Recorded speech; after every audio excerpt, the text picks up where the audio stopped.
তার কারণে এতদিন ভিডিও দেই নাই। আমার ছোটোখাটো একটা অ্যাক্সিডেন্ট হয়েছিল। সব গুছায় টুছায় রান্না করতে আসলাম। দেখেন খোঁড়ায় খোঁড়ায় রান্না করতেছি, কি করব এক পায়ে দাঁড়াইয়া। বাচ্চারা রাত্রে এখন পরোটা খাবে। আসসালামু আলাইকুম, কেমন আছেন? আশা করি ভালো আছেন। আলহামদুলিল্লাহ আমরা ভালো আছি। ভালো ছিলাম না, যার কারণে এতদিন ভিডিও দেই নাই। আমার ছোটোখাটো একটা অ্যাক্সিডেন্ট হয়েছিল।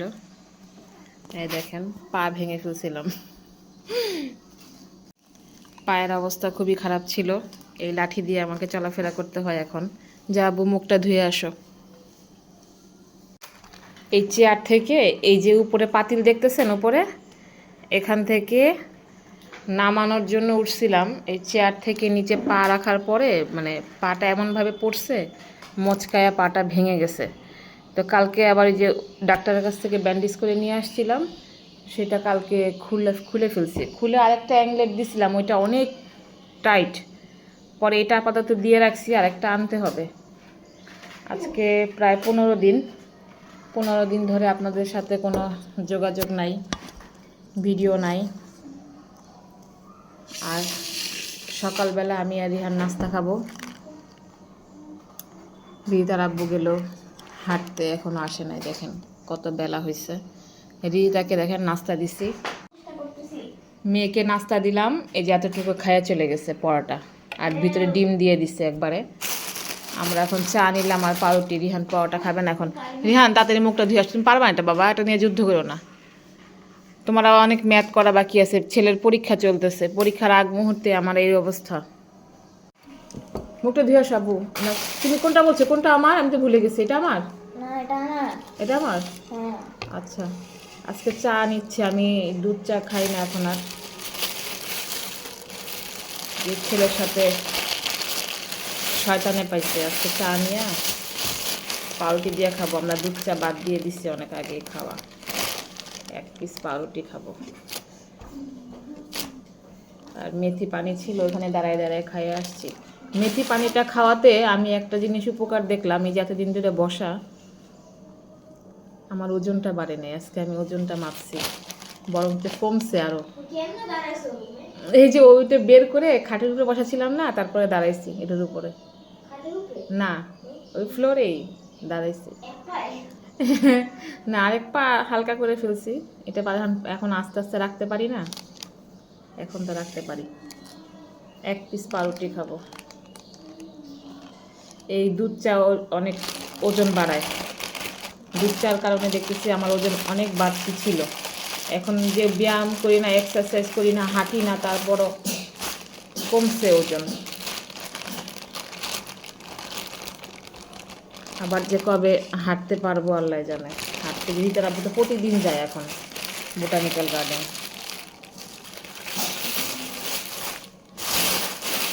তার একটা নেশায় ধরে গেছে, প্রত্যেক দিন যাবে। অফিসে যাওয়ার আগে গার্ডেনে যায়, হেঁটে আইসা তারপর নাস্তা খেয়ে তারপরে যায় অফিসে। ছেলের 1 সপ্তাহ পরীক্ষার আগে, পরীক্ষার 1 সপ্তাহ আগে আমার এই পাটা ভাঙছে। এখন নিয়ে যায় সোহেল ভাই, নিয়ে আসে। দিদি তার পরীক্ষা শেষ হয়ে গেছে, কিন্তু ব্যাচ চলতেছে, ব্যাচে চলে গেছে এখন। আজকে আবার কি রান্না করবো? আম্মা ছিল কতদিন, আম্মা তো এখন আমার বাসায় গেছে। রান্না করব, দেখি কি রান্না করব চিন্তা করতেছি। ইলিশ মাছ নাকি কালকে মুরগি রান্না করছিলাম। আগে সকালের নাস্তাটা খাই, তারপরে নানু দেখি কবে আসে।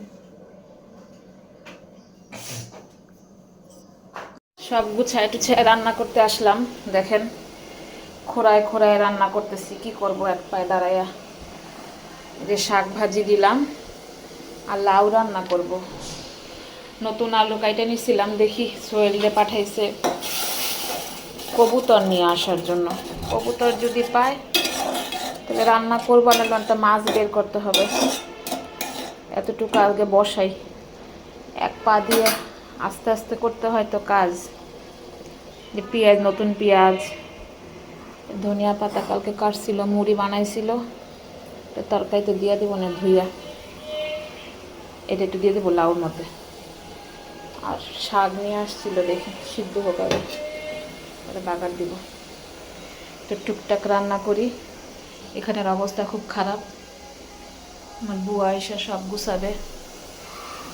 বিপদে পড়লে কিছু করার নাই, নিজের কাজ নিজেরই করা লাগবে ভাই। বসে বসে খাওয়ার মতো তো অবস্থা নাই। সংসার কে দেখবে আমার? এত বড় সংসার, বড় সংসারই, ছোট সংসার আর বলতে পারি না। রান্না বাড়া খাওয়া তো লাগেই।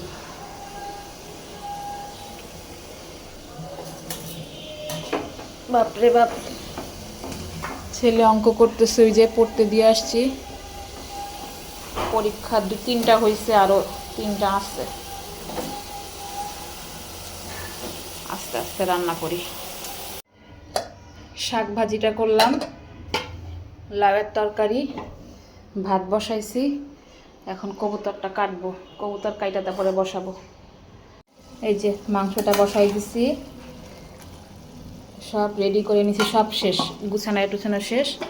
আলু দিব, কষাবো, তারপরে ঝোল দিব। আমি কোথায় বসে রান্না করতেছি জানেন? এই স্ল্যাবটার উপরে বসে আছি। এই দেখেন কোথায় বসে কাজ করতেছি। যে পায়ের ব্যথার কারণে তো নিচে দাঁড়ায় থাকতে পারি না বেশিক্ষণ, এই কারণে এখানে বসে রান্না করি। যার যেমন পরিস্থিতি তার তেমন যুদ্ধ, তাই না? সেটাই বুঝলাম এখন, যে সবার জীবনে এই যুদ্ধ আছে, এই যুদ্ধ কেউ এড়াইতে পারবে না, কিন্তু পরিস্থিতি আলাদা আলাদা।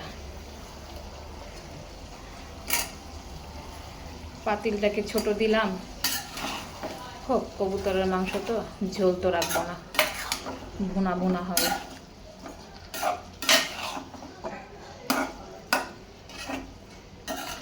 বুয়া কাজ করে দিয়ে গেছে সব গুছায়ে।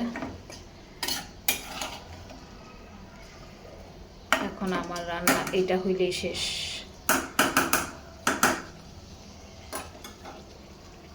আর একটু পানি দিয়ে কষায় নি। চুলা ইদানিং আমার এত কমে, মনে করেন গ্যাস আমার কোনো বছরই এরকম গ্যাস কমে নাই। ইদানিং অনেক কমা যায় গ্যাস। এই দেখেন কি অবস্থা, এই দেখেন 11:30টার পরে আরো বেশি কমে। কষায় নি, একদম কইমা আসে, যার কারণে রান্নায় দেরি হয়ে যায়। ওই চুলা তো বন্ধ করেই রাখছি, এক চুলার রান্না এখন। ওই ভাত গড় দিয়ে ফেলছি, ওখানে ভাত হয়ে গেছে। এটা হচ্ছে আমার এখন অবলম্বন, একমাত্র অবলম্বন হাঁটার। এখানে পা রেখে নিচ্ছি, কী করবো? চেয়ার দিয়ে বসতে ভালো হয়, কিন্তু বারবার উঠতে হয়, করতে হয়, কষ্ট। দেখ, একভাবে দিন গেলেই হইল। পায়ের ব্যথাটা একটু কমছে তো, অ্যান্টিবায়োটিক চলতেছে। হ্যাঁ, আমার অ্যান্টিবায়োটিকটা খাই নেই। রিদিতা, তোমার ওইখানে অ্যান্টিবায়োটিক আছে, নিয়ে আসো তো।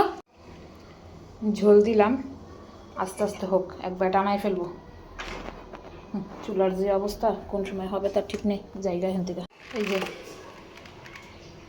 আমার কবুতরের মাংস রান্না, শাক তো দেখলেনি, আর লাউয়ের তরকারি। এটা দিয়েই আমাদের আজকে দুপুরের খাবার। ভাত গোসল করব। এই যে গুড় দিয়ে নিছি, দেখেন শীতের দিনে গুড়ের চা, সেই মজা।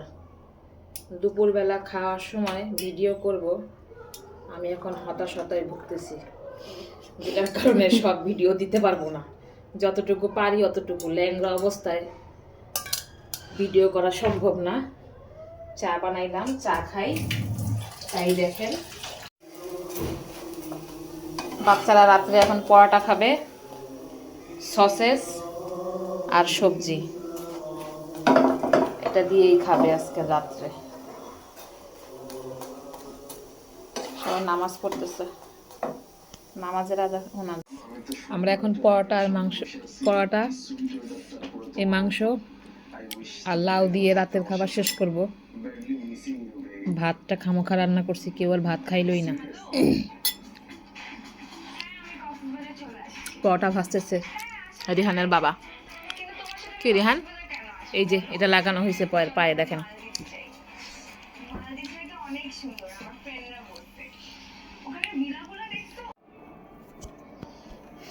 আজকের মতো ভিডিওটা এখানেই শেষ করতে যাচ্ছি। যদি ভালো থাকি, সুস্থ থাকি, বেঁচে থাকি, তাহলে আগামী দিন আবার দেখা হবে।